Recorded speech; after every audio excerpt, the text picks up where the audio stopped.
Okay, so when you're happy with the shape of the sword, the seams are almost indistinguishable. Now you can see this, but I know that this is smooth, so it shouldn't come out in the paint.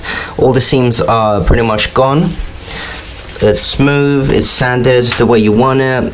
You can move on to the paint. Now before you do that, I would advise giving it a nice clean with a cloth, and then it needs to be bone dry. So what I do is just use the dust blower. You don't really need this, but it just makes sure it gets all the dirt, all the water, all the liquid, gets out of everything.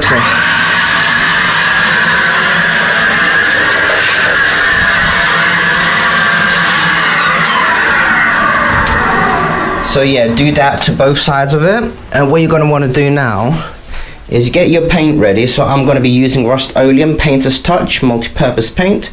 This is black matte finish, so this is what I use. I really like it. It's quite the pricier one, but it's a really good brand, Rust-Oleum. I love them. So what I do is, you need to make sure you use a fresh can, because when it gets to the bottom, it starts to splatter. You don't want it coming out all blotchy, since this is the finish of your sword. What I do to help make sure it doesn't come out all blotchy is I pour some hot water in a bucket, and as you can see there, I got the can in hot water up to around here, so it doesn't get into the nozzle, of course, and it's just got a weight on top of it, just to make sure it kind of liquefies inside and there's no blotches, anything spitting out. So that really helps with consistency of the spray paint coming out. An important note, for this area where you have the electronics underneath, you can either take the lid off and mask the electronics around it if you want to get all these bits painted black, or you can just continue doing the way you were doing it before with the lid over and just keep spraying it. But the problem there is you might not get all this inside areas, so I do advise removing the lid at this point and masking up all the electronic areas with masking tape. So for this process, I really advise you go outside, go in a dust-free environment. In a loft, for example, there's going to be a lot of dust that's going to catch on, because paint obviously is sticky, so any dust will catch onto the paint and it will grab onto it and it will just stick, and it's going to be really hard to remove. So yeah, I do advise doing it in a dust-free environment, like outside. But to be honest, even outside, you're going to get some bugs flying into it, so it may get stuck, but this is the best I have, so I'm just going to wear it outside. I do recommend you get someone to help you with this, because this is a massive prop, and it's going to be really hard to maneuver yourself around it, getting all the bits to spray yourself. But as I'm doing this myself, I'm just going to do it the way I usually do it. You could also use a clamp as well. That's really handy if you've got a vise. That really helps. So the way I do it is I mount it to the handle, because the handle is a bit thicker. It's got a thicker density than the other parts. So you could vise it up like this, and then you can just move around it, so that makes it much easier. And also, since you're working with aerosols, the particles that may travel into you, I do advise wearing a mask, but the way I do it, I'm just doing it outside. I'm just going to do it the way I usually do it. So yeah, I do advise a mask. And next is, if you're doing it outside, I do advise to check in where the wind is going, so give it a good shake. I shake it around for around a minute, and just give it a minute, just to see where the wind is going. So it's going that way. I'm just going to start basically, and let me think. I'm going to start more like that. The distance, it should be around 2 feet. Then you want to do extremely thin coats. I'm not going to do any thick coats because it's going to start dripping if I do. So I'm going to do very thin layers, and I'm going to turn it around, because obviously I'm holding it, so I can't be holding it here and then spray down here, because my hand won't have a place to hold it. So, okay, let's start spraying very thin layers and turn.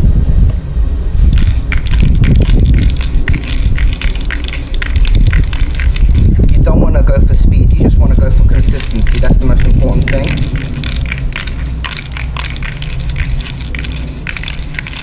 It's a very slow build up, but if you want consistency, that is the best way to go about it, in my opinion. And always do full strokes from one side to the other, don't stop in the middle. It's quite windy. It's really difficult if you're on a windy day, so do wait for a still day, or if you have a dust environment like indoors, or like a tent inside, like a spray booth, and that's great, but I don't, so just wait for what I've got.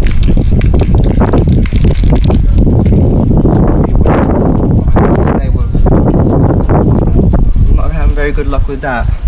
I'm just looking for a way to spray. It's quite difficult for you to see as well.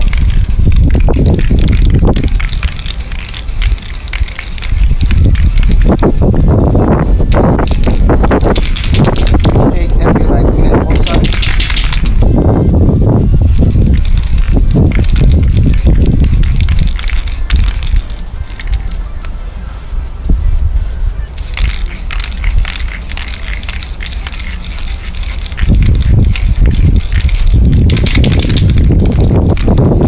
Extremely thin layer, which is a bit slower, but again, consistency is very important.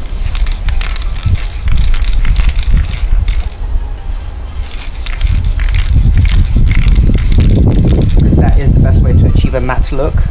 Because if you go for a thick coat straight away, it will be very glossy and it will start to drip.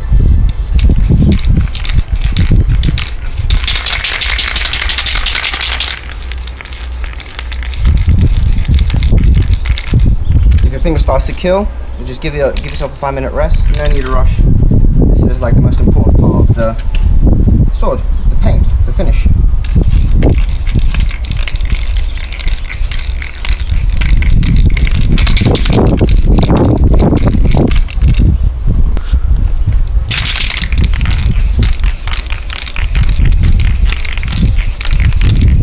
You can see the paint is getting a bit I'm getting a bit closer to it. It's because I'm doing such quick passes, just to make sure there's no blotchiness or any inconsistencies.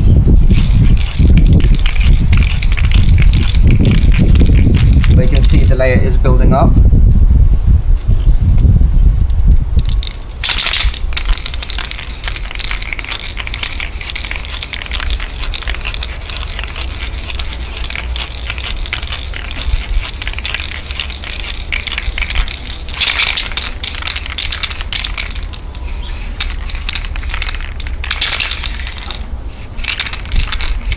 To be honest, for the first layer, I'm going to leave it at that, like this side. So I'm just going to move my way down. So this is about the area that you might start needing help because it's a bit awkward. So you either like that, which is kind of awkward, or you could work like that as well. It could work like that. So let's just do it like that.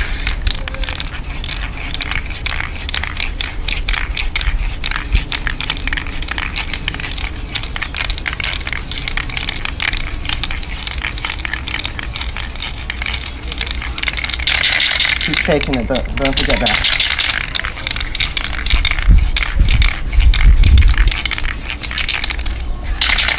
You can see actually my can is running out, so I'm not actually practicing what I preach. I should have started with a full can, but since this is like the first layer, I'm accepting it and I'm going to do a full fresh can for the final 2 or 3 coats maybe.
Become much more solid now. Turn it.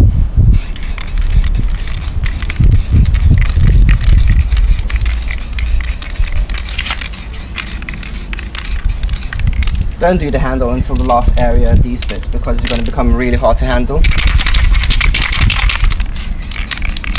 Like there, I can't even get to that place anymore, so I'm just going to leave it for another session.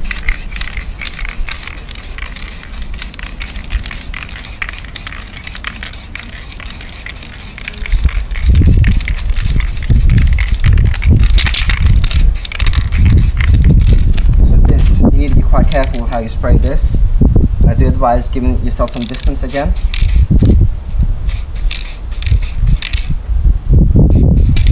Just make sure you're working with the wind so it doesn't blow back into your face.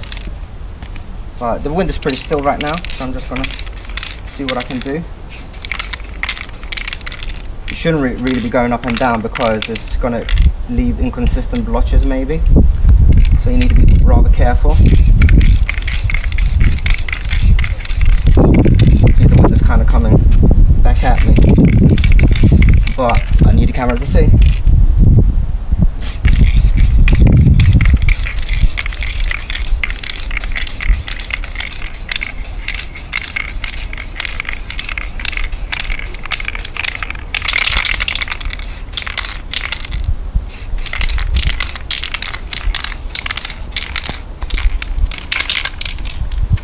Going pretty well.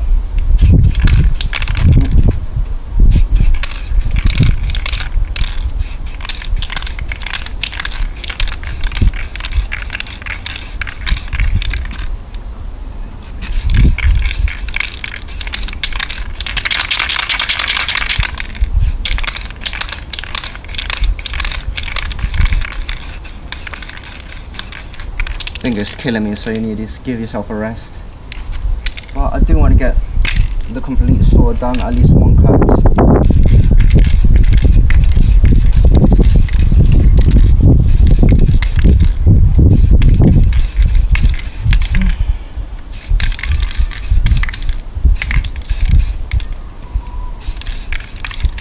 Oh, windy.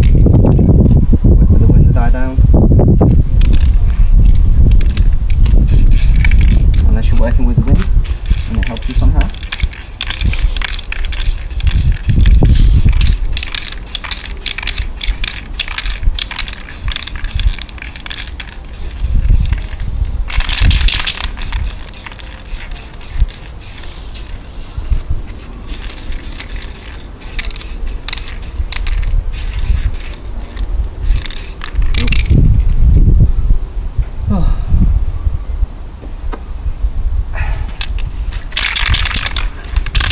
A bit easier to see the bottom like this, but again, this is where you might need another person to help you. You might want to wear gloves as well, because if you're working that close, you're going to get paint on your hands. Where's the wind?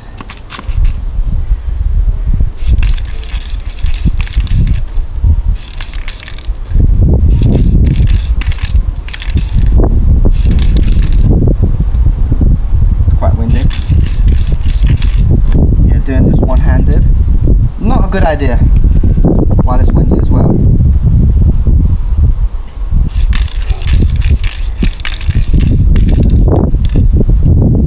Okay. Be very careful with the tip if you're pointing it into the ground. You could also angle it slightly to help you reach.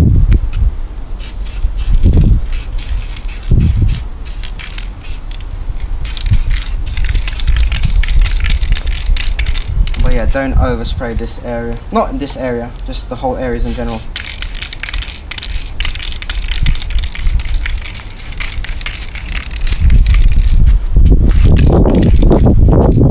And I'm just going to do the pommel and just going to leave it at that for now.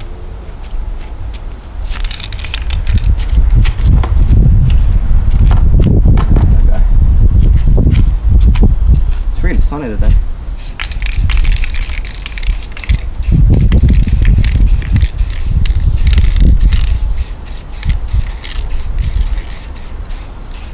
Right, I think that's it for one coat. It's very fine coat, but take it easy because it's such a massive prop. It takes quite a long time, and considering how big the coat is, this is going to have you in like half an hour to an hour. So you can just do one. So you can just do another coat very quickly. I have a mini vise. It's a Dremel multi-vise. It's very good, and obviously I'm not over pressuring this area. Well, these are rubber blocks as well, so it helps to make sure that this is intact and doesn't crack, because this is plastic after all, but this is much higher density than the rest of the blade. So yeah, this is a very trusty method that I use of storing it while the paint dries. It looks rather inconsistent now, but it will look really good once around 4 layers are done. So I'm just going to wait around an hour and just continue with the rest. But the whole process can take just one day really, just a few hours, since we're doing such thin coats. And then you leave it for around 24 hours to harden completely.